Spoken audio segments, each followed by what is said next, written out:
Honorable Chairman, honorable members of the committee, my name is Mark Meckler. I'm the president of Convention of States Action. We are the national group that is responsible for helping to move this initiative forward all across the country. I've had the great honor of traveling the country. I've been in 48 states and the legislatures in most of those states.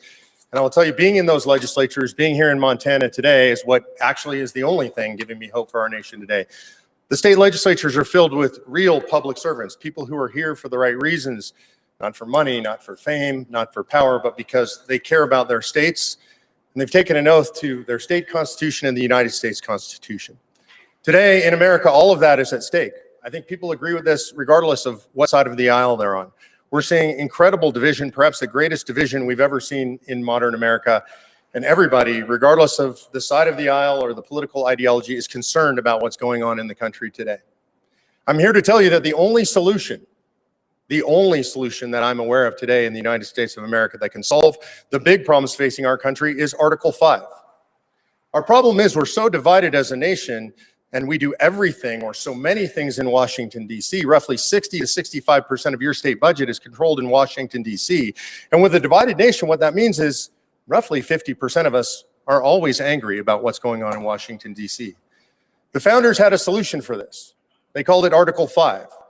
The founders told us back in 1787 that if we got to the point where we felt like the federal government was doing too much, was too involved, was too tyrannical, not by party, but by institution in Washington, D.C., that we should call an Article 5 convention and we should take our power back. We should return it to the states. People are concerned, and rightly concerned, that we live in a nation where people don't really like each other, but the true history of our country is we haven't always really liked each other. In 1787, we joined together because we fought a common foe, but you move forward through history, we fought a civil war, we've always disliked and distrusted each other between states, and the only thing that made it work is that we had a federal government that was designed to do a limited amount of enumerated things, the things that we believed that we had to do together in a dangerous world to be successful as a nation. Today, the federal government has far exceeded those bounds. And regardless of party, we are frustrated by Washington, D.C. But we do have the power. You have the power to do something extraordinary. You, as state legislators, are extraordinarily imbued with power. You're not told this when you get your orientation here, but you are the only people in the federal government with the power to call a convention, to propose amendments, and to ratify those amendments, thereby restructuring the United States government and bringing the power back to the people in the states. Why you? Why were state legislators given this power? And I think the answer is obvious when you look at history, because those who served in the convention in 1787 were state legislators. They served in state legislatures, colonial legislatures, they served on town councils and county boards. So why did the founders give them the power? Why them and not somebody in Congress? And the reason is because the founders didn't trust you any more than they trusted people who would be in Congress. They understood human frailty and human flaws and human nature better than almost anybody. What they did is they trusted people more who were close to the people that they governed. Nowhere is this more true than in the Montana legislature. You go home and you live with your constituents. You live the same lives that they do. You're not insulated from them. You're not separated from them. They can come here and see you here. They can see you at home, and they do see you at home, in church, on the ball field, in service organizations. And the founders knew that someday the federal government would grow out of control, and it would take state legislators to step up to the plate and rein it in. And that's what we're asking you to do today. In summary, one of the things you're going to hear that there's going to be a runaway convention, and we are going to lose our government if we allow there to be a convention.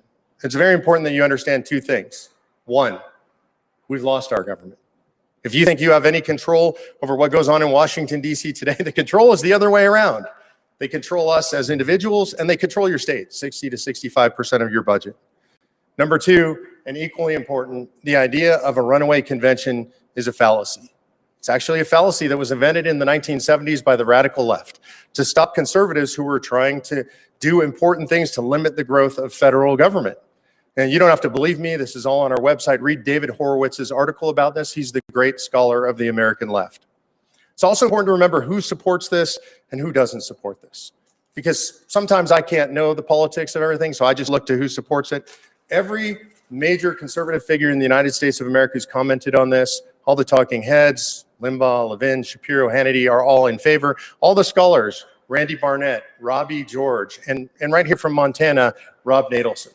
And on the other side is frankly every radical left-wing group in America signed a press release approximately 4 years ago against Convention of States.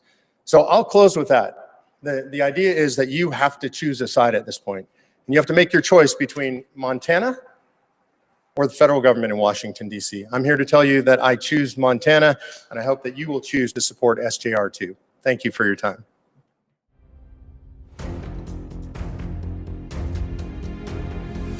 I'm here live in Philadelphia at the Tomb of the Unknown Soldier. When you hear the phrase lives, fortunes, and sacred honor, these are the folks we should think of, those who anonymously gave their lives. Well, today you have a chance to volunteer. You need to volunteer for conventionofstates.com, the movement that's going to save the country. These folks are willing to step up and give everything. We need you to give just a little bit. Go to conventionofstates.com and volunteer today.